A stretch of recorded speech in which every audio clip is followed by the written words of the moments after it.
అండి యాంకర్ రవి సుధీర్ విషయంలో ఒక వీడియో సెన్సేషన్ అవుతోంది.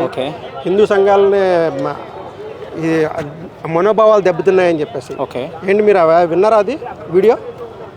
ఆ వీడియో అంటే వాళ్ళు చేసిన స్కిట్ చూశాను, ప్లస్ అతనిది ఒక ఆడియో లీక్ అయింది, రెండు చూశాను. స్కిట్ చూశాక ఒక అభిప్రాయం ఉంది, అతని ఆడియో విన్న తర్వాత అభిప్రాయం మారింది. అంటే అది బావగారు బాగున్నారు సినిమాలో స్కిట్టే, నేనేం తప్పు చేయలేదని ఆయన అంటున్నాడు. వీళ్ళేమో డైరెక్ట్గా ఫోన్ చేసి క్షమాపణలు కోరుతున్నారు. ఏంటి అది కరెక్టేనా? నేను అదే అభిప్రాయంలో ఉన్నానండి. ఫస్ట్ స్కిట్ చూసినప్పుడు అదే అభిప్రాయంలో ఉన్నాను. ఇప్పుడు ఆల్రెడీ ఒక సినిమాలో ఉన్న స్కిట్ ఉన్న విషయాన్ని వీళ్ళు చేశారు. ఆ సినిమా అప్పుడు సోషల్ మీడియా అంతగా ఇది లేదు, అండ్ హిందువులు కూడా అప్పుడు బీజేపీ గవర్నమెంట్ లేదు, హిందువులు మాట్లాడే పరిస్థితి ఉండకపోవచ్చు. అది కూడా ఒక కారణం అయి ఉండొచ్చు. అంటే ఇలా హిందూ సంఘాలు బయటకు వచ్చి ఏది చేయకపోవడానికి అది కూడా ఒక కారణం అయి ఉండొచ్చు.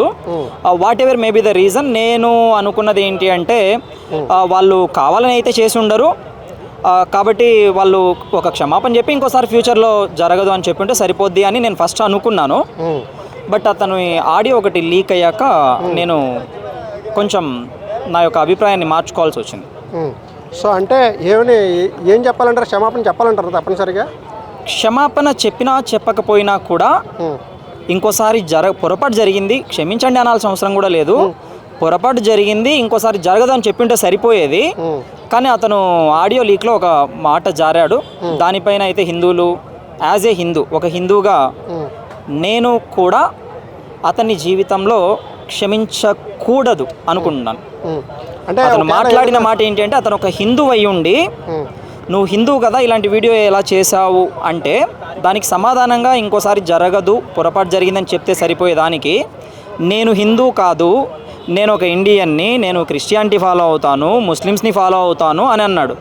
నువ్వు ఫాలో అవ్వు, వద్దు అని ఎవ్వరు అనరు. ఒక హిందూ అయి ఉండి హిందూ కాదు అని చెప్పి ఇప్పుడు చేసిన తప్పు, హిందూ అయి ఉండి మళ్ళీ హిందూ కాదు అని చెప్పడం అనేది అది అస్సలు హిందూ సమాజం యాక్సెప్ట్ చేయదగ్గ విషయం కాదు. ఒక్క హిందువుల్లో మాత్రం ఇలాంటి పనికిమాలిన ఎదవలు తయారవుతున్నారు. ఎందుకంటే హిందువులు ఏ విషయం పైన కూడా సరే ఏముందిలే కుక్కలు అన్నట్లు వదిలేస్తున్నారు. ఆ కుక్కలు కరిస్తే మనకు కూడా కొంచెం ప్రమాదం వస్తుంది. కాబట్టి ఇలాంటి పిచ్చి కుక్కల్ని కొంచెం కంట్రోల్లో పెట్టాల్సిన అవసరం అయితే ఉంది అనేది నా అభిప్రాయం. అంటే అతను ఒక యాక్టర్ కదా, చేతిలో ఉంటుంది ఒక సంస్థ, స్టూడియో ఏం చెప్తే అదే చేస్తాడు. అది బాధ్యత కదా, ఎలా బాధ్యత ఎలా అవుతుంది? అది కరెక్టే అండి, మీరు చెప్పిన మాటనే నేను కూడా అనుకున్నాను. స్టూడియో ఏదైతే చెప్తారో అదే వీళ్ళు చేస్తారు. బట్ వీళ్ళు నటించినందుకు ఇంకోసారి అలాంటివి ఉంటే చెక్ చేసుకుంటామని చెప్తే సరిపోతుందని నేను అనుకున్నాను. కానీ అతను నేను హిందూ కాదు అని, అంటే ఈ విషయం క్వశ్చన్ చేసిన వ్యక్తిని నేను హిందూ కాదు అని చెప్పడం అనేది మాత్రం క్షమించదగ్గ విషయమే కాదు. సో ఇంకొక విషయం ఏంటంటే, ఒకవేళ ఎవరైనా తప్పు చేశారు, యాక్టరే కావచ్చు, బయట కావచ్చు, ఎవరైనా సరే, దానికి చట్టం ఉంటుంది, పోలీస్ స్టేషన్ ఉంటుంది, అక్కడికి వెళ్ళి రిపోర్ట్ చేస్తే సరిపోతుంది.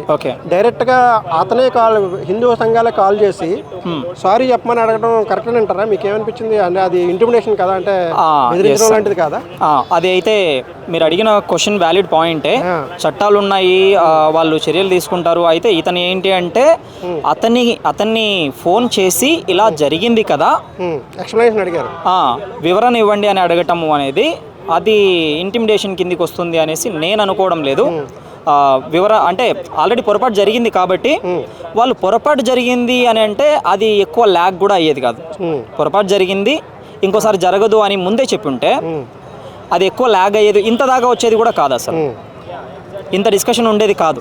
సో ఒక మాటతో పోయేదాన్ని గోటుతో పోయిన గొడవల దాకా తెచ్చుకున్నారు వాళ్ళు. అంటే అది ఇక్కడ మనకి క్లియర్గా హిందువుల చేతగానితనం కనిపిస్తూ ఉందండి.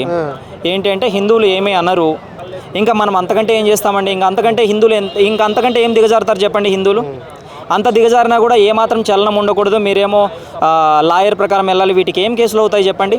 వీళ్ళ క్షమాపణ చెప్తే సరిపోతుందంటారా? సరిపోదంటారా? ఇప్పుడు క్షమాపణ చెప్పినా కూడా నేనైతే హిందువులకి రిక్వెస్ట్ చేసేది అంటే ఏంటి అంటే ఇలాంటి వాళ్ళని, వాడు హిందూ కాదన్నాడు కదా, మనం హిందువులం కదా, మనం చూడొద్దు అని చెప్తాను. బాయ్కట్ చేయమంటారా? బాయ్కట్ చేయాల్సిందే. ఇలాంటి సందర్భం వచ్చినప్పుడే హిందువులు ఏదో వెళ్ళి దాడులు చేయమని నేను చెప్పట్లేదు, అన్ని మతాలని గౌరవించండి. ఇలాంటి సందర్భాలు వచ్చినప్పుడు మాత్రం మీరేంటో చూపించండి. 4-5 సందర్భాలు చాలు.